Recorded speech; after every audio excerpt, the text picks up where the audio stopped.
रहीम अस्सलाम वालेकुम। मैं हूं करामत मुग़ल और मेरे साथ हैं जहांज़ेब अब्बासी, सीनियर रिपोर्टर हैं, नियो न्यूज़ के लिए सुप्रीम कोर्ट को कवर करते हैं। जहांज़ेब बताइएगा, 4.5 घंटे की समाअत, इलेक्शन इल्तवा केस, वजारत दिफा आई, वजारत ख़जाना आई, सब वकील ने अपने दलाइल आज मुकम्मल कर लिए, फ़ैसला महफूज हो गया।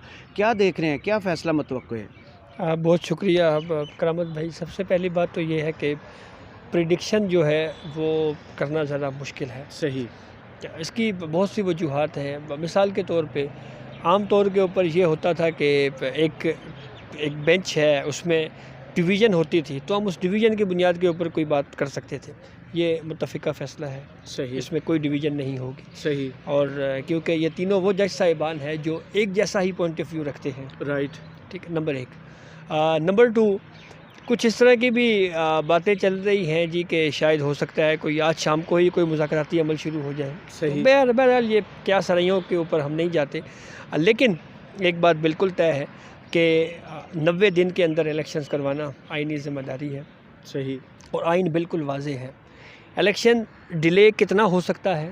सुप्रीम कोर्ट ने ये कहा है कि जहाँ पे कॉन्स्टिट्यूशन खामोश होता है वहाँ पे जुडिशरी अपनी विजडम यूज़ कर सकती है। बिल्कुल ऐसे ही है। और हम कोर्ट ऑफ लॉ हैं, और अगर अरेंजमेंट्स में कोई थोड़ा बहुत टाइम लगेगा तो उसके लिए हम इसको एक्सटेंड कर सकते हैं।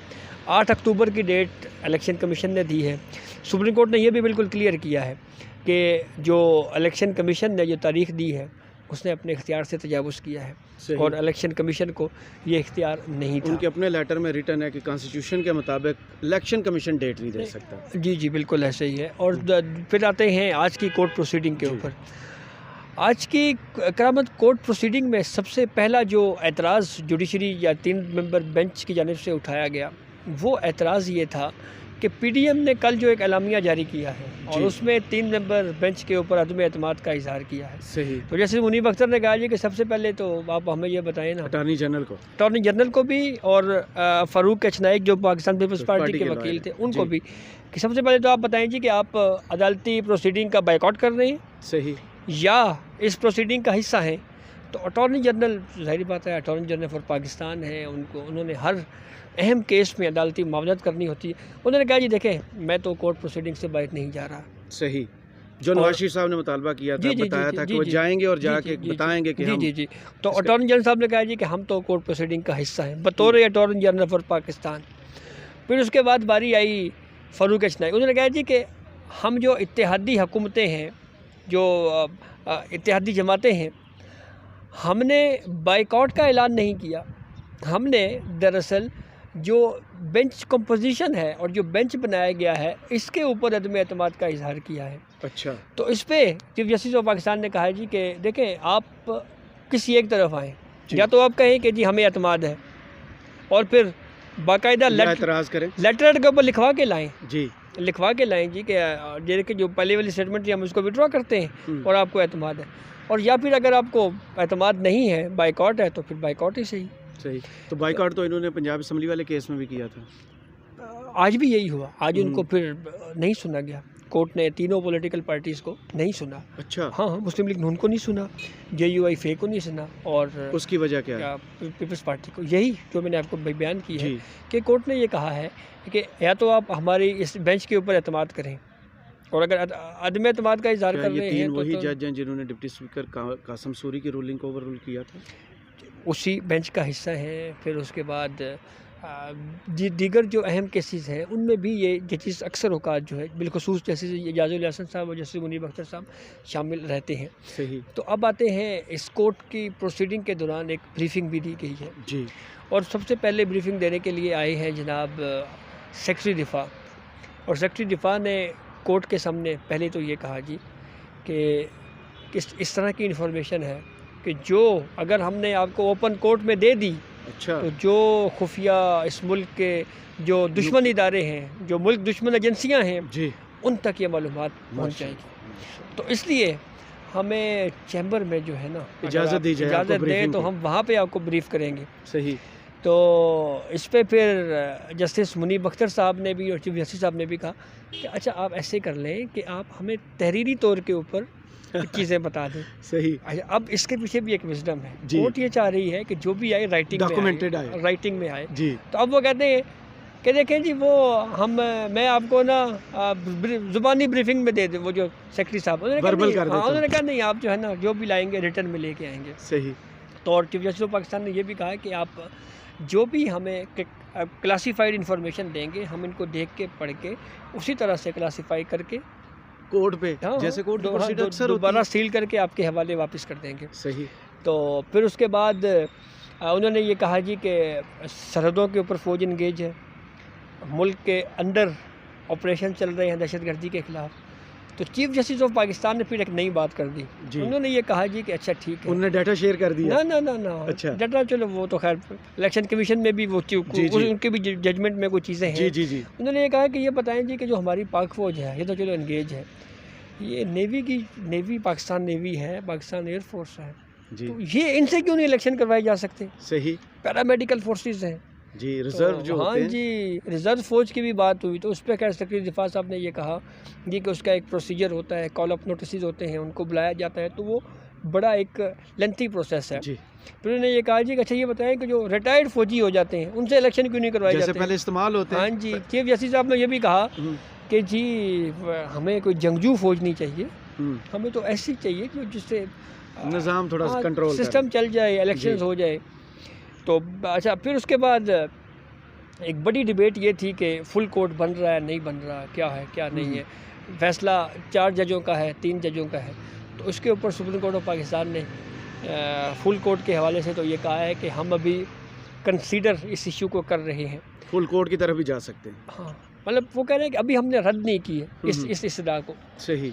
फिर उसके बाद अटॉर्नी जनरल फॉर पाकिस्तान ने ये कहा कि जो जजेस इस इशू पर व्यू दे चुके हैं, राय दे चुके हैं ना, उन सब के अलावा कोई बेंच बनाया जाए, यानी 6 जजेस पर मुश्तमिल बेंच बनाया जाए। और 6 जज उनकी मर्ज़ी के होंगे? नहीं, उसमें जस्टिस काजी फैज़ ईसा हैं, जस्टिस सरदार तारिक मसूद है, जस्टिस आयशा मलिक साहिबा हैं, जस्टिस हसन है। नहीं वो तो दे चुके हैं, ये वो लोग जो व्यू दे चुके हैं जी। तो इस पर फिर चीफ जस्टिस ऑफ पाकिस्तान साहब ने ये कहा कि देखें मैंने जस्टिस काजी फैज़ ईसा साहब से मुलाकात की और हमने मुलाकात के दौरान फुल कोर्ट वाले इशू पे बात की जी। तो जस्टिस काजी फैज़ ईसा ने मुझे ये कहा है कि मैं ऑलरेडी व्यू दे चुका हूँ, इसलिए मैं फुल कोर्ट में नहीं बैठूँगा। अच्छा, उन्होंने पहले रिक्रूट यस उन्होंने चीफ जस्टिस साहब ने जो एक गुफ्तगू थी आपस की वो उन्होंने शेयर कर दी। सही। फिर उन्होंने ये कहा जी कि मैं मोस्ट सीनियर जजेस से मिल रहा हूँ, जो फुल कोर्ट मीटिंग है उसके लिए हम चीज़ें तय कर रहे हैं और अनकरीब जो है वो सब कुछ तय हो जाएगा। और फिर सुप्रीम कोर्ट ऑफ पाकिस्तान ने इस खदशे का इजहार भी किया। उन्होंने कहा कि हम काफ़ी मोहतात हैं और मोहतात इस वजह से हैं कि अल्लाह ना करे अगर कोई इस इलेक्शंस के दौरान अगर कोई इस तरह का अफसोसनाक वाक़या हो गया तो ये अल्टीमेटली। तो क्या हालात 2008-2013 से भी बुरे हैं इस वक्त पाकिस्तान के? सुप्रीम कोर्ट ऑफ पाकिस्तान देखते हैं क्या फ़ैसला करती है और कल फ़ैसला है और टाइम पहले था शायद क्योंकि 11 साढ़े 11 बजे के करीब आएगा, लेकिन अभी तक जो है वो जब कोर्ट एडजर्न हुआ जी और कार्जस जब जारी होगी उसमें ज़रा वाज़े हो जाएगा कि एग्जैक्ट टाइम क्या है जिस पे ऑर्डर दिया जाना है। सही। तो ये एक पॉलिटिकल पार्टी की तरफ से मुतालबा था, दूसरी पॉलिटिकल पार्टी क्या तोजी पेश कर रही है कि इलेक्शन नहीं होने चाहिए सिवाय मईशत और सिक्योरिटी के? यही 2 बुनियादी वजूहात हैं। सिर्फ 2 बुनियादी जी यही 2 बुनियादी वजूहात और जो इलेक्शन कमीशन भी बयान कर रहा है सही कि सिक्योरिटी के इश्यूज़ हैं और फंड्स के इश्यूज़ हैं।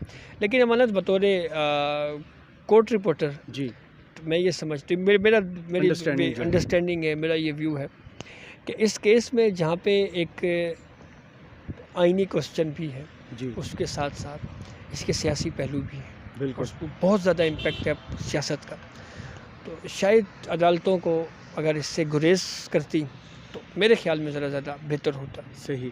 अब गुरेज का मकसद ये नहीं है कि केस आई तो सुप्रीम कोर्ट सुने ही ना, इसका एक हल ये भी हो सकता था कि मुतलका हाई कोर्ट से फैसला करती, जी अपीलें सुप्रीम कोर्ट में आ सकती तो फिर पीछे अगर ऐसी नज़ीर चली आ रही हो जैसे डिप्टी स्पीकर की रूलिंग कौमी असम्बली में आई, समोटो लिया गया 12 बजे, उसकी वजह है हाँ उसकी वजह है ये अगर 90 दिन से एक्सीड होती है, 90 दिन से कासिम अगर एक्सीड होती है तो ये भी तो आइन के खिलाफ। कासिम सूरी साहब वाला जो जजमेंट है ना जी उसमें लिखा हुआ है कि यसकुत नोटिस लिया क्यों गया। आपको पता है 11 या 12 जजेस ने व्यू दिया सही कि यसकुत नोटिस लेना चाहिए।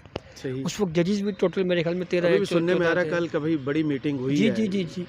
तो उस वक्त चीफ जस्टिस ऑफ पाकिस्तान की जो रिहाइशगाह है उसके ऊपर तमाम जजेस का इजलास बुलाया गया। जी जी बिल्कुल। और उसमें एटलीस्ट 12 जजेस ने ये कहा, 11 हैं या 12 मुझे एग्जैक्ट, हाँ क्या हमें 100 मोटो लेना चाहिए। सही। तो फिर उसके बाद 100 मोटो लिया गया। सही। तो लेकिन इस प्रोसीडिंग से जो आइन के मुहाफिज भी तो यही कोर्ट है। जी बिल्कुल मुहाफिज है, लेकिन इसी सुप्रीम कोर्ट को आइन को रीराइट भी नहीं करना चाहिए। सही।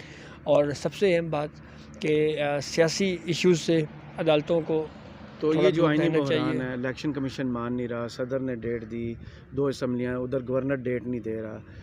कॉन्स्टिट्यूशन के अंदर ही लिखा हुआ है कि अगर तहलील असम्बली होती है तो 90 दिन के अंदर इलेक्शन हो। तो फिर फॉलो कौन करवाएगा आइन को, इम्प्लीमेंट कौन कराएगा? हाई कोर्ट, जैसे मैंने आपको बताया फोरम था, और हाई कोर्ट से फिर सुप्रीम कोर्ट में आ सकता था। सही। सुप्रीम कोर्ट का डायरेक्ट असखुद नोटिस लेना ना, और फिर असखुद नोटिस लेने के बाद फिर ये डिबेट होना कि इसको अभी रेगुलेट होना चाहिए जुडिशरी के अंदर से। देखें मैं आपको बताऊं, मसलन जस्टिस जमाल खान मंदोखेल साहब हैं, उनके ऊपर ये एतराज़ किया गया जी कि वो जो है वो इस तरह की प्रोसीडिंग में इस तरह की ऑब्जर्वेशन दे रहे हैं। सही। किसी भी इस कोर्ट प्रोसीडिंग के दौरान कहीं पे भी उन्होंने ये नहीं कहा कि इलेक्शंस 90 दिनों से आगे जो है जी वो करवाया जा सकता है। उन्होंने कहा कॉन्स्टिट्यूशन क्लियर है। उनका एतराज़ ये था 184(3). सही। जस्टिस मंसूर अली शाह साहब का एतराज़ था 184(3). सही। जस्टिस याहिया अफरीदी साहब का एतराज़ था आर्टिकल 184। तो ये इस्तेहकाक किसके पास है इस वक्त? तो चीफ जस्टिस के पास, चीफ जस्टिस साहब के पास है। इसके लिए डिबेट चल रही है जुडिशरी के अंदर कि हमें इस्लाहात लानी चाहिए। अच्छा, जस्टिस अतर मिनल्ला का भी यही व्यूज़ है, लेकिन उनका थोड़ा सा एक जुमला अलग था। वो ये कहते हैं कि हमें ये भी देखना चाहिए कि असम्बलियाँ आइन के तहत तहलील हुई भी है या नहीं, और अगर नहीं हुई तो क्या हम उनको बहाल कर सकते हैं? वो तो आइन में तय है कि स्पीकर अगर वज़ीर आला कर देते हैं तो वो आइन के मुताबिक है। कहा किसने, वो तो डिबेट ही अलग है। नहीं, वो फवाद चौधरी की स्टेटमेंट ला रहे हैं ना। अच्छा। वो जो एक ऑडियो टेप लीक हो गई थी इसकी चौधरी, तो ये उनको परवेज़ इलाही सही मानते हैं जितनी ऑडियो लीक्स हुई हैं, कोर्ट मान रही है, ठीक है। नहीं कोर्ट के अंदर डिस्कशन हुई ना। इरफान कादर ने उसको कोर्ट कर, उसने कहा जी कि देखे जी वो ट्रक वाली बात चौधरी ना चौधरी शुजात की एक ऑडियो में उन्होंने कहा था ना, चौधरी परवेज़ इलाही ने कि जी अगर कुछ दिन पहले फवाद गिरफ्तार हो जाता तो साड़ी हुकूमत ने तहलील करनी पड़ती सन। अच्छा। सही। कंस्पिरेसी के पहलू में जा रहे हैं। की चीज़ें तो बहरहाल चलती रहती हैं। चलें जहाँ से बहुत शुक्रिया आपके तजिए का, इजाज़त दीजिए, अल्लाह हाफ़िज़।